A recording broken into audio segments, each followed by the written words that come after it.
द्वितीय श्लोक की व्याख्या हो गई थी, इन प्रथम श्लोक की व्याख्या हो गई थी।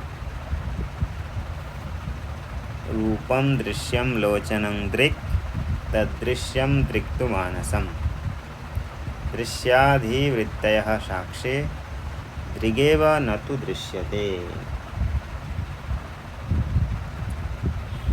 दृक् और दृश्य का विवेचन चल रहा है। तो दृक् कौन है, दृश्य कौन है?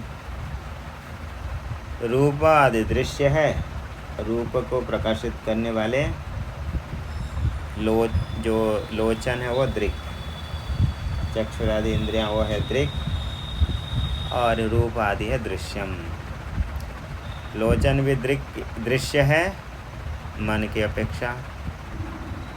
दृक्तु मानसम, दृश्याधिवृत्तयः, धी की जो वृत्तियां हैं वो भी दृश्य है। किसके द्वारा देखे जाते हैं? बुद्धि के वृत्ति, साक्षी के द्वारा। तो साक्षी के द्वारा धीवृत्तयः दृश्यः। परंतु साक्षी को कौन जानता है?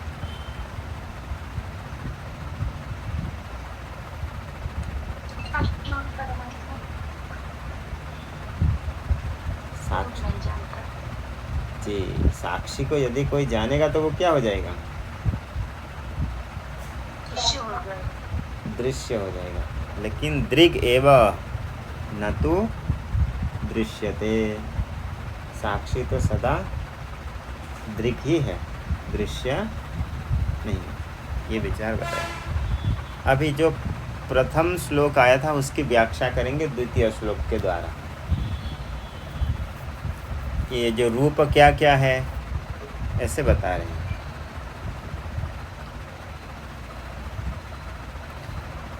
नीलपीत स्थूल सूक्ष्म ह्रस्व दीर्घादि भेदतः।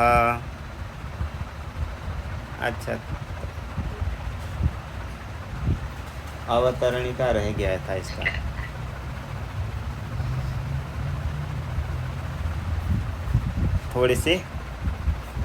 थोड़ी देर बाद इसको पढ़ के फिर। एवं प्रकरणे प्रतिपाद्यमानम अर्थम संक्षिप्य, इसी प्रकार प्रकरण में प्रतिपाद्यमानम अर्थम, जो प्रतिपादन किया जा रहा है प्रतिपाद्यमान अर्थ, उसको संक्षिप्य प्रथम श्लोकेन दर्शयित्वा, संक्षेप से प्रथम श्लोक के अर्थ को दिखा करके प्रतिपाद्यमानम अर्थम, ये ग्रंथ का जो इसी प्रकरण में प्रतिपाद्यमान जो विषय है दृक् दृश्य आदि, उसको प्रथम श्लोक में संक्षेप से दिखा दिया। इसी को लेकर के विचार आगे होगा। रूप लोचन आदि ये जो साक्षी धीवृत्तयः, ये सभी इनको लेकर के, ये सभी दृक् दृश्य हैं, इसको लेके विचार करने वाले हैं आगे ये पूरे ग्रंथ में, इस प्रकरण ग्रंथ में। तो प्रथम श्लोक में इनको संक्षेप से दिखा दिया। अब इनकी विस्तार से अगले श्लोकों के माध्यम से दिखाएंगे। इदानीं प्रथम श्लोकस्य प्रथम पादेन दर्शितम अर्थम द्वितीय श्लोकेन स्पष्टयति। जो प्रथम श्लोक का प्रथम पाद में आया है, प्रथम श्लोक का प्रथम पाद क्या था? रूपम दृश्यम लोचनम दृक्, ये हो गया प्रथम पाद। रूपम दृश्यम लोचनम दृक्, ये जो प्रथम पाद आया था इसकी व्याख्या कर रहे हैं द्वितीय श्लोक में।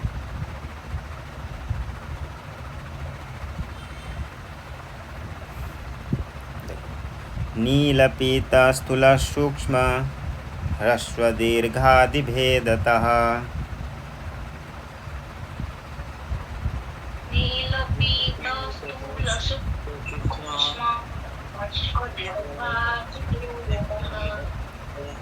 नानाविधानि रूपाणि पश्येल्लोचनमेकधा।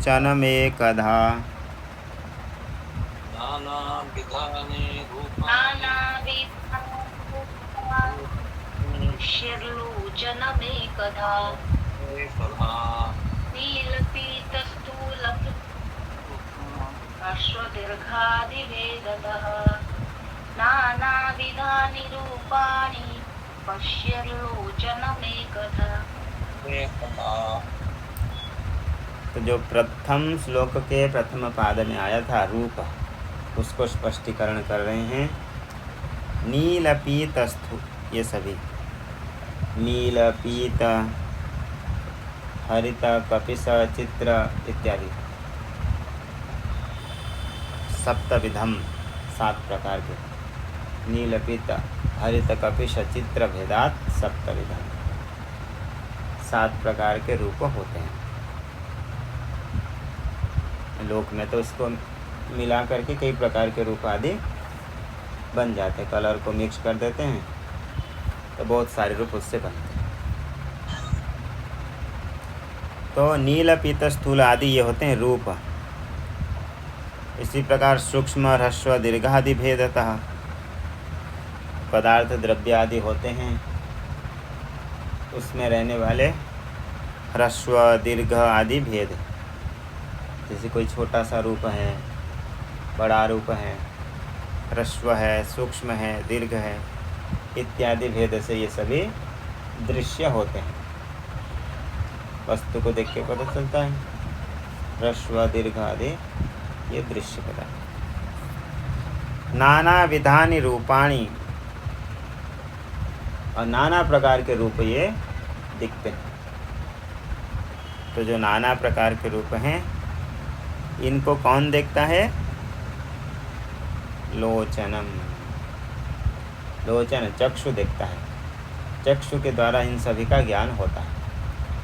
देखो पहले पाद में जो आया उसको भी बता रहे हैं, और जो वहाँ पर कहा गया था कि एक दृक् है और एक दृश्य है, उसमें भी कारण बता रहे हैं कि रूप दृक् क्यों है, ये दृश्य क्यों है, और लोचन चक्षु दृक् है। दोनों में हेतु कारण बता रहे हैं। एक दृक् है और एक दृश्य है, दोनों में कारण बता रहे हैं। नाना विधानि रूपाणि पश्येत् लोचनमेकधा। जो रूप है वो अनेक प्रकार के हैं, उनमें अनेकधा है। लेकिन चक्षु जो देखता है वो कितने प्रकार के हैं? चक्षु एक ही। दृश्य अनेक हैं, अनेक प्रकार के हैं, लेकिन उसको देखने वाला चक्षु कितना है? एक है। तो दृश्य तो अनेक हो गए, नाना रूप हो गए, और जो दृक् हो गया वो एक रूप हुआ। अर्थात रूप कितने प्रकार के भी हो, देखने वाला चक्षु कितने प्रकार का है?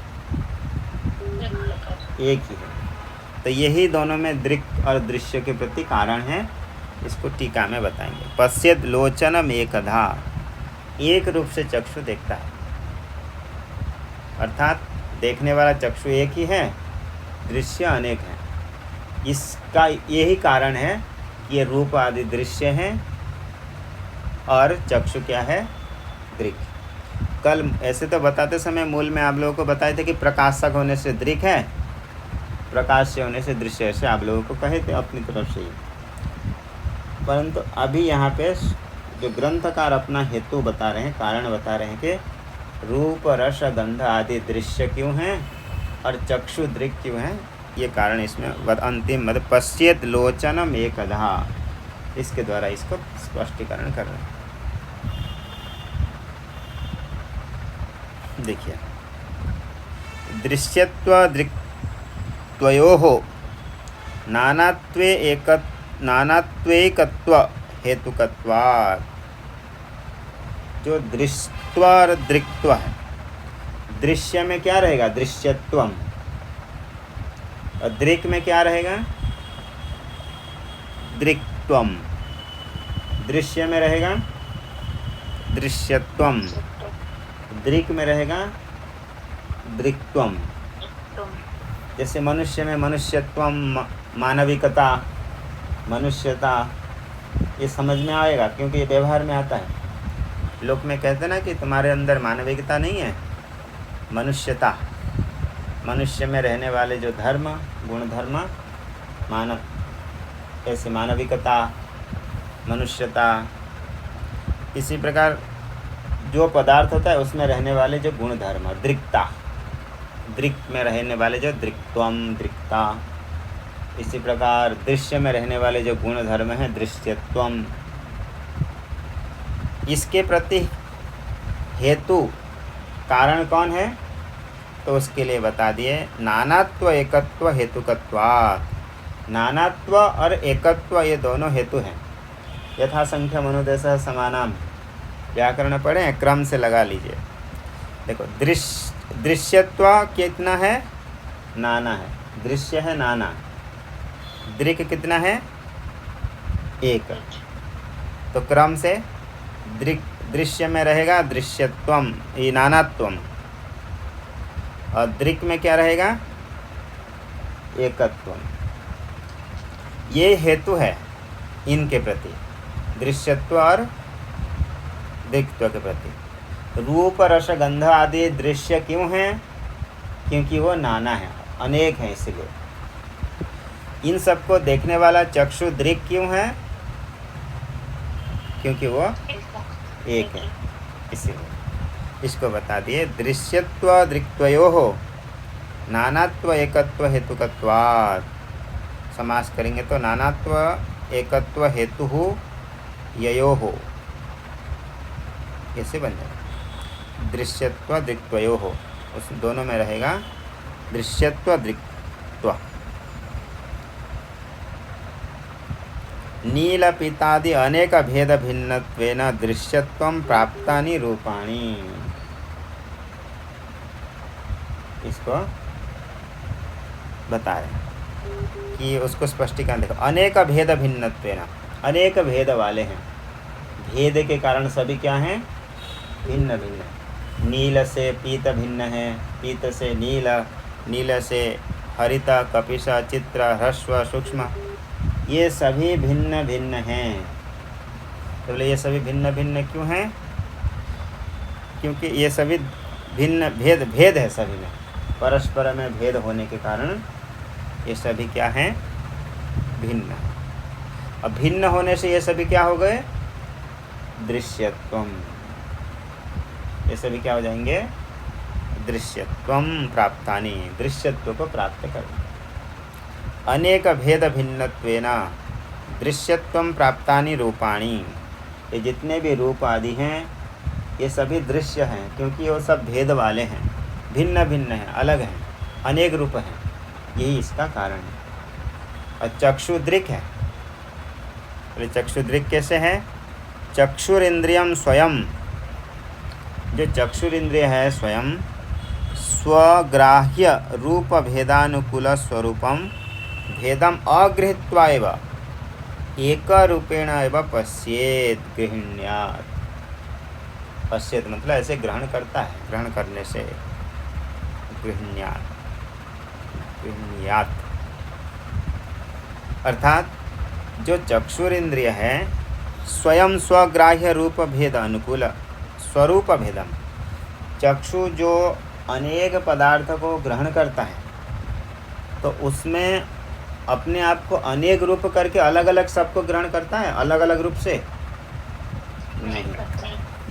स्वयं एक ही रूप हो करके स्वग्राह्य रूप भेद अनुकूल स्वरूप भेदम अगृहीत्वा एव, अपने स्वरूप भेद को ग्रहण नहीं करता हुआ, यानी स्वयं को अनेक रूप नहीं करते हुए एक रूप होता हुआ ही चक्षुरेंद्र क्या करता है? एक रूपेण एव पश्येत, एक ही रूप से वो जानता है, देखता है। इसीलिए देखने से उसको क्या कहा गया? दृक्त्वम। अतएव अस्य दृक्त्वम स्यात्, इसलिए इसमें दृक्त्व होता है, ऐसा भाव, यही इसका तात्पर्य है। तो दृक्त्व और दृश्यत्व का कारण क्या हुआ? एक नानात्व और एकत्व, ये दोनों कारण हुआ। आगे एवं ये स्पष्ट हुआ। ये दोनों में ये श्लोक में ये बता दिए कि दृक्त्व दृश्यत्व। जो द्वितीय श्लोक है वो प्रथम श्लोक की व्याख्या है।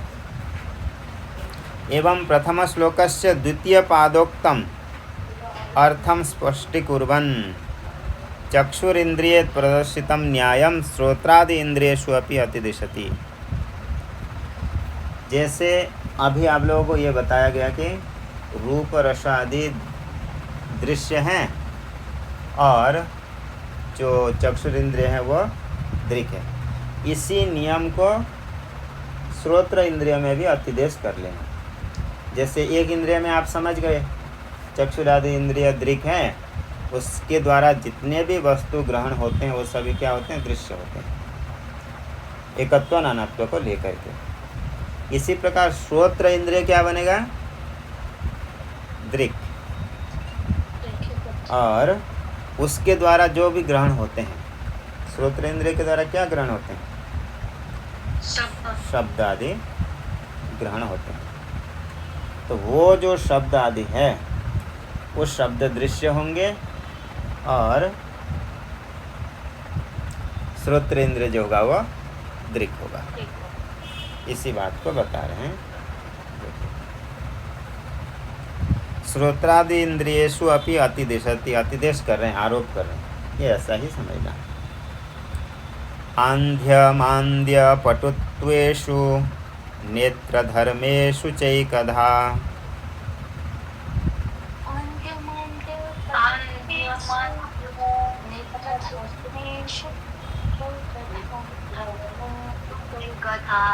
संकल्पयेन्मनः श्रोत्र त्वगादौ युज्यतामिदम्।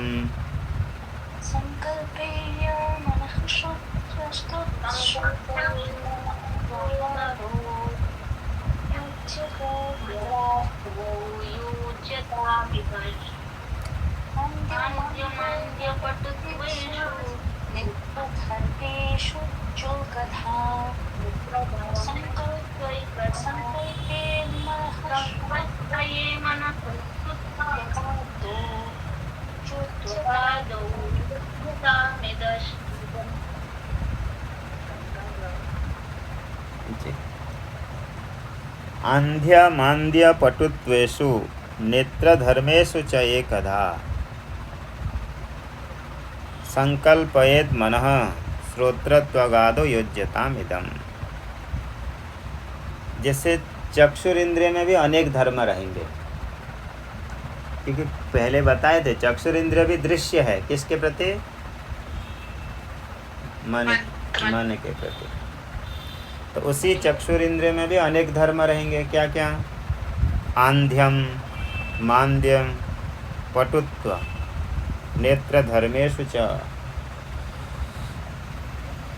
किसी को नहीं दिखता है, पूरा नहीं दिखता है। किसी को बहुत कम दिखता है, मंद दिखता है। और कई लोग ऐसे हैं कि दूर से, एक स्वामी जी हमारे हैं, वो 80-90 हो गया, कितने दूर से भी आने से वो देख लेते हैं, दूर से भी। बाकी उनको कोई स्मरण नहीं रहता है कौन क्या किस, परंतु उनकी चक्षु आज भी कितने दूर से आने से भी वो पहचान लेते हैं। तो कोई कोई पटु ऐसे होते हैं, चक्षुर आदि इंद्रिय में कुशल होते हैं, देखने में इंद्रिय उनका सही रहता है। आंध्य मांद्य पटुत्वेषु नेत्र धर्मेषु च एकधा संकल्पयेत् मनः। तो मन जो है सभी को एक रूप से देखता है, सभी को संकल्प कराता है। संकल्प करके मन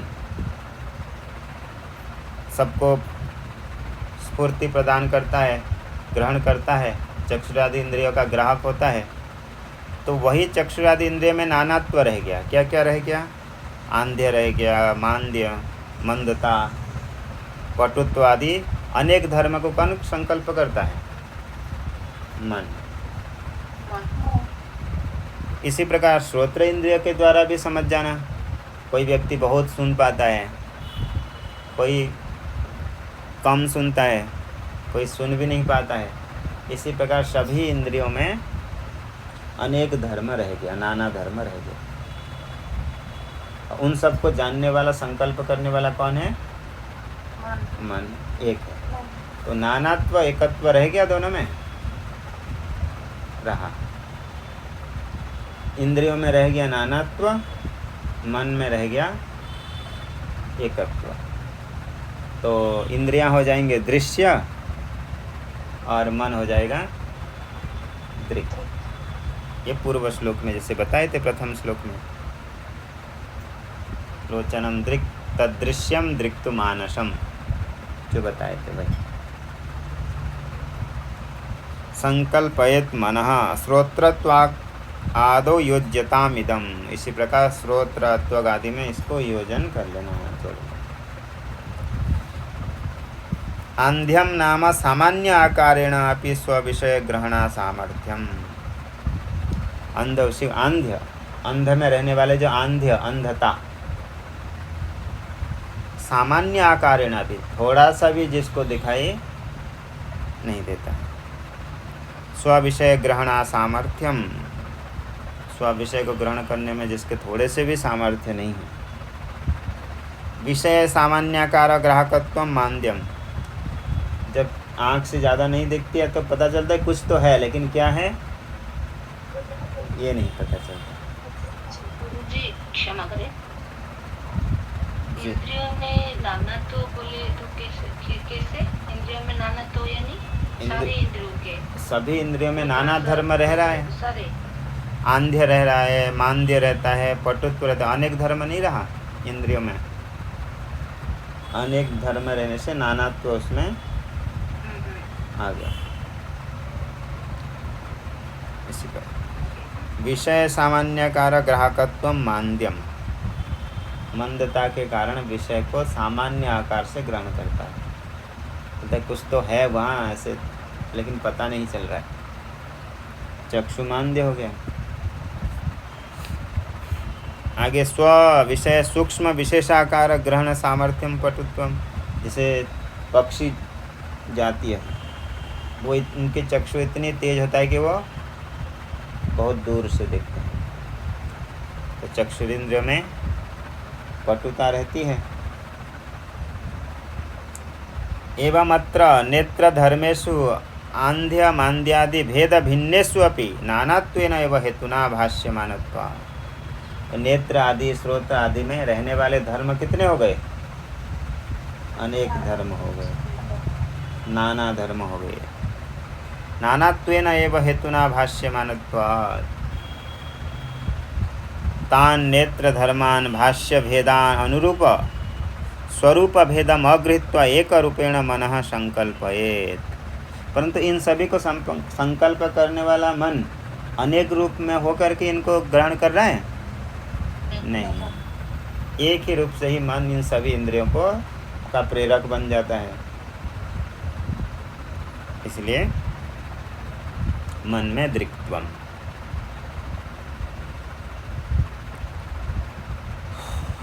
आगे भेदम अगृहीत्वा एव, चक्षु के लिए एक अलग मन है और इन सभी के लिए अलग अलग मन, अनेक भेद होकर के नहीं, सभी एक ही रूप से ही ग्रहण कर देते हैं।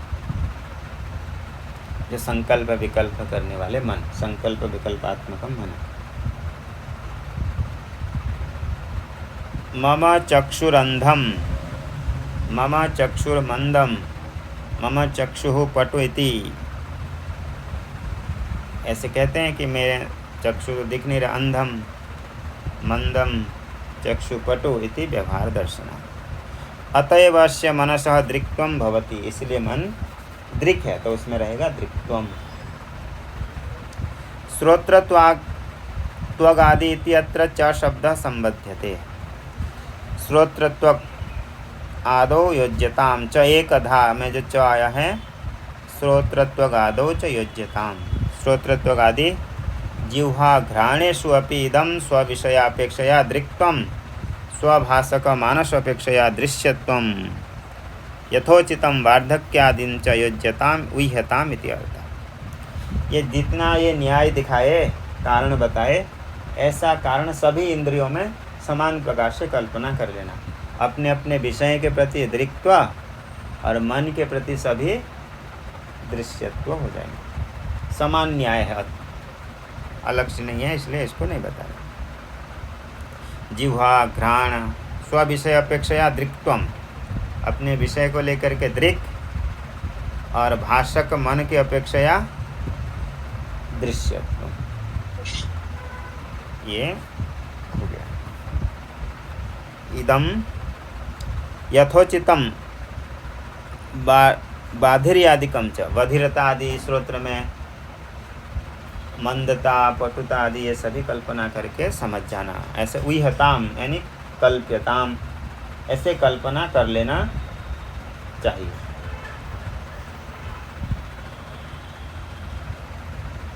एकस्मिन् इंद्रिये दृक्त्वं दृश्य दृक्दृश्य विवेकम दर्शयित्वा, एकस्मिन् इंद्रिये दृक्दृश्य विवेकम, इंद्रिय में दृक्त्व रहा कि दृश्यत्व रहा?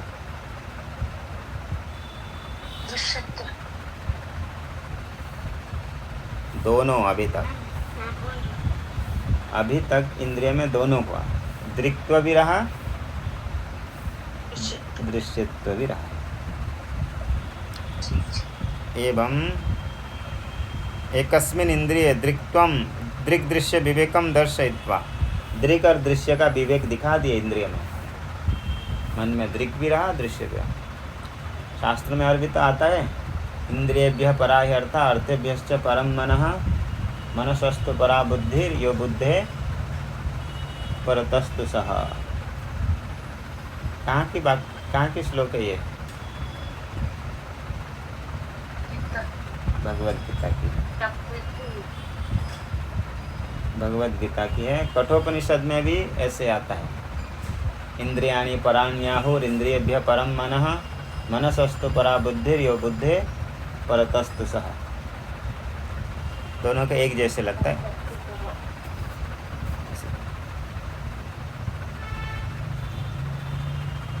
विवेकम दर्शयित्वा श्रोत्रादि इंद्रियांतरेषु अपि एवं योज्यताम, सभी इंद्रियों में, चक्षुरादि को बता दिए, सभी में ऐसे दृक् दृश्यत्व का विवेक आप लोग स्वयं करना बैठ करके कि ये दृश्य है, दृक् है।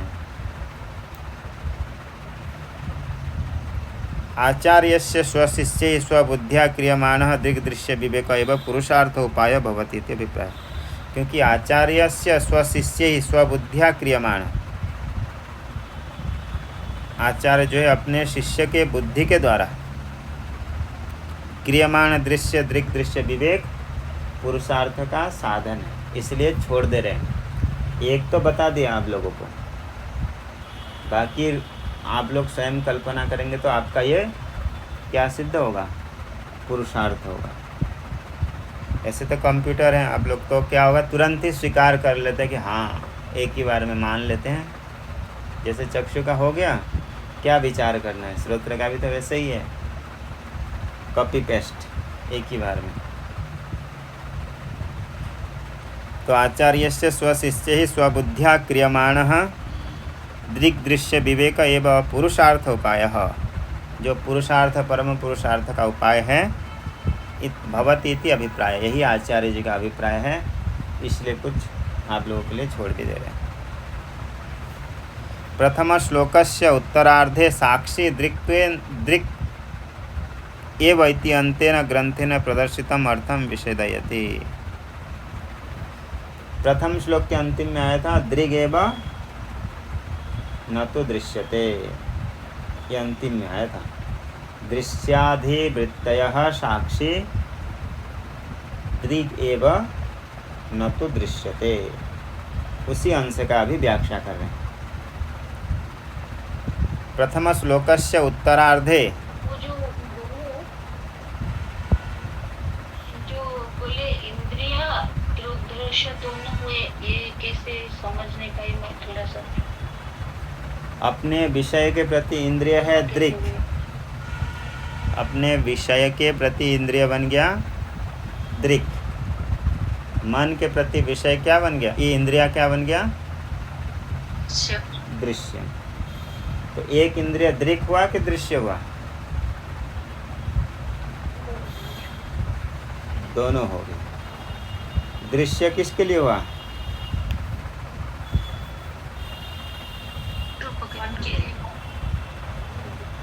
मन के लिए। मन के लिए दृश्य हुआ इंद्रिय। दृक् किसके लिए हुआ? रूप विषय के लिए, रूप आदि विषय के लिए। तो इसी प्रकार आगे ये समझना कि अब इसका कारण क्या है? इसका कारण क्या है? दृक्त्व दृश्यत्व का कारण क्या है? नानत्व एकत्व। हाँ, नानत्व। एक मोमेंट, थोड़ा पाठ चला देते हैं। ठीक। तो दृक्त्व और दृश्यत्व, 10 मिनट। दृक्त्व और दृश्यत्वम, ये दोनों कारण हो गए। किसके लिए? एकत्व और नानात्व, दृक्त्व और दृश्यत्व के लिए कारण हो गए। तो देखिए स्वामी जी, जो विषय होगा उसमें हमेशा ही नानात्व रहेगा। नानात्व रहेगा। इंद्रियों में तो ये रहेगा, नानात्व भी है और फिर एकत्व भी है। इसलिए दृक्त्व और दृश्यत्व दोनों हैं। आगे कामः संकल्प संदेहो श्रद्धा श्रद्धे धृतितरे।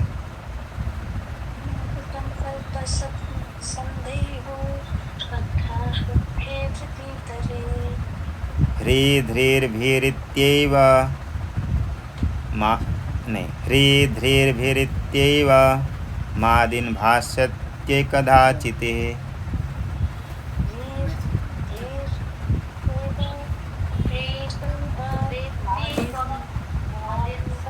आदिन तक लेना। ह्रीधीर्भिरित्येवमादिन् भासयत्येकदाचितिः। ह्रीत्येवमादिन्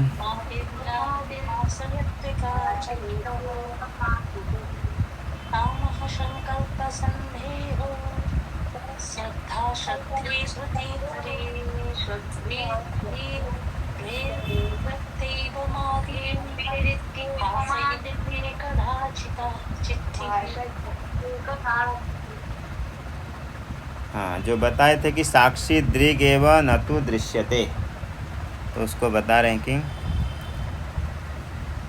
कामः संकल्प संदेहो, काम संकल्प विचिकित्सा श्रद्धा श्रद्धा ह्री ध्रीर भीर सर्वम मन एव, ये सभी मन ही हैं। मन के ही सारे वृत्ति बनते हैं।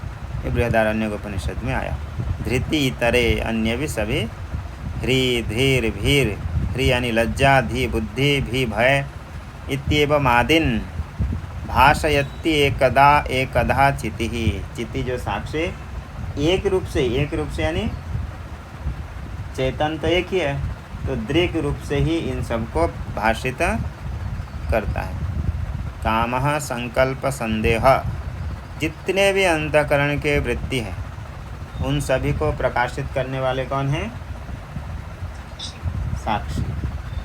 तो वो जो साक्षी चैतन्य चिति, वो एक ही रूप से है, अनेक रूप से वो नहीं है। एकधा चिति ही, तो उसमें क्या रहेगा? एकत्व रहेगा, तो उसको क्या कहेंगे? दृक् कहेंगे। नानात्व होता तो दृश्य। तो धी के वृत्ति कितने हो गए? अंतःकरण के वृत्ति अनेक हो गए, तो इसलिए वो हो गए दृश्य। दृश्याधिवृत्तयः, जो धी की वृत्तियां हैं वो सभी क्या हो गए? नानात्व होने से दृश्य। और जो साक्षी वो एक होने से एक रूप से सबको जानता है, इसलिए वो क्या हो जाएगा? दृक् चिति ही। टीका में रज्जु अज्ञानाद रज्जु आरोपितान सर्पादिन रज्जुः इव स्वज्ञानात् स्वस्मिन् आरोपितान् कामः संकल्पः विचिकित्सा श्रद्धा श्रद्धा धृति ह्री धीर भीर इति एतत् सर्वं मन एव इति बृहदारण्यक श्रुति उक्तान्। आदि शब्देन संगृहीतान्, आदि शब्द से संग्रह करके यहाँ पर ग्रहण कर रहे हैं।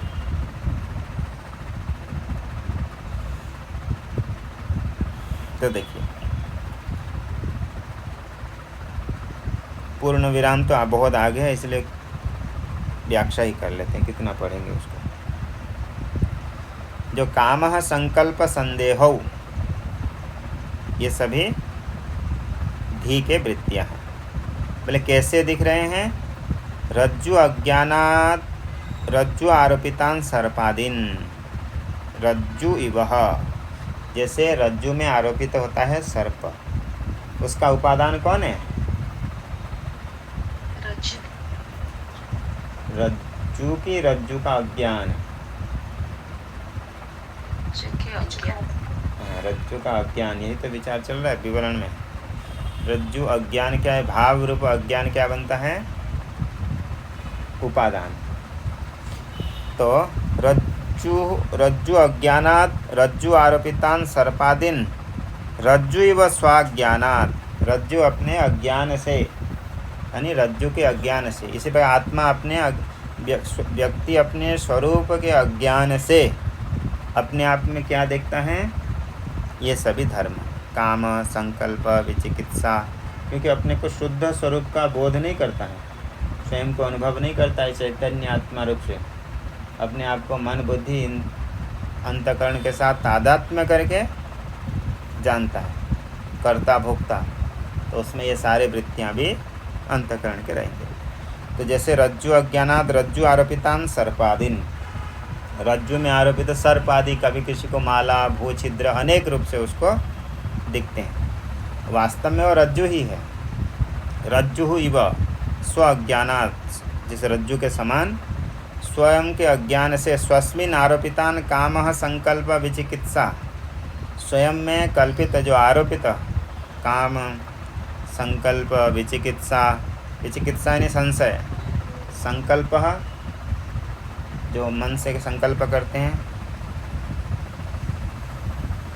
निश्चय करते हैं कि ऐसे करेंगे, इस प्रकार के। श्रद्धा अश्रद्धा, श्रद्धा गुरु वेदांत वाक्येषु विश्वासः श्रद्धा, अश्रद्धा उसका विपरीत, धृति धारण करने की शक्ति, अधृति उसके विपरीत, ह्री लज्जा, धी बुद्धि, भी भय। ये तत्सर्वम मन एव, ये सभी मन ही है, यानी मन ही तत्तद आकार से परिणत होकर के दिखता है। पूर्व संस्कार को लेकर के अनादिकाल से चल रहे प्रवाह, तो ये मन में सब बनते हैं।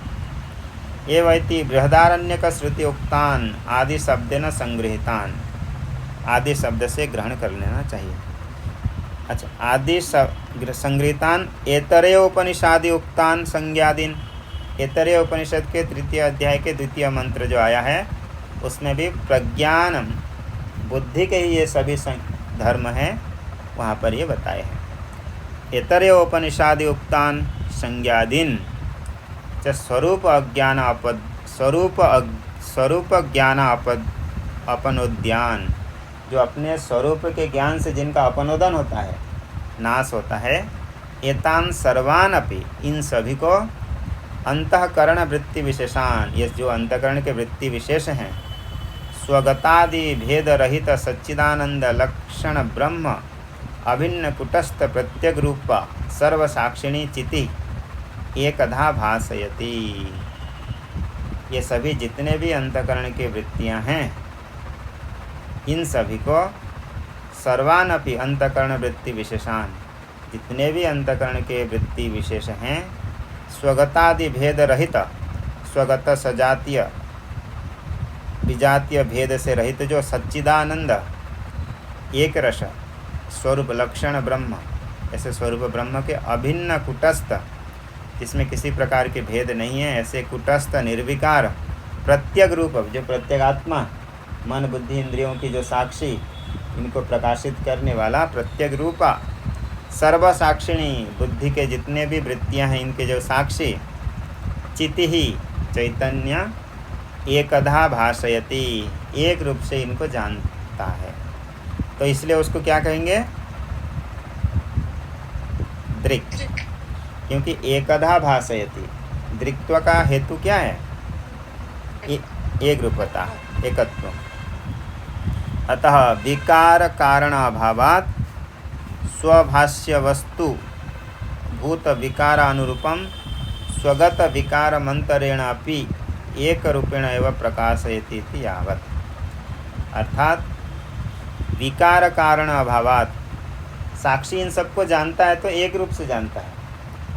तो जैसे कोई व्यक्ति कर्ता होता है, ज्ञान को जानता है तो सुख को जानता है तो सुखी होता है, दुखी हो जाता, मतलब सामान्य वस्तु को जैसे जान करके व्यक्ति के मन में विकार आता है, तो साक्षी भी विकारी ऐसे हो जाए तो बोले नहीं, विकार कारण अभावात् स्वभाष्य अवस्तुभूत विकारानुरूपम। जो साक्षी के द्वारा भाष्य जितने भी वृत्तियां हैं वास्तविक नहीं है, अवस्तुभूतम, मिथ्या जो अपारमार्थिक विकारानुरूपम स्वगत विकार मंतरेण, अपने में बिना विकार करते हुए एक रूपेण एव प्रकाशयति, एक रूप से इन सबको प्रकाशित करता है। इसलिए उसको क्या कहा जाएगा? दृक् एव, न तो दृश्यते। जो प्रथम श्लोक के उत्तरार्ध में आया था, दृश्याधिवृत्तयः साक्षी दृगेव न तो दृश्यते। अर्थात जितने भी अंतःकरण के वृत्ति तो ये सभी दृश्य हो गए, परंतु दृक् साक्षी एक रूप से सबको जानने के कारण बिना विकार को प्राप्त हुए, इसलिए उसको कहा जाएगा दृक् इति यावत्। इसी प्रकार चतुर्थ श्लोक पूरा हो गया। आगे कल। ओम।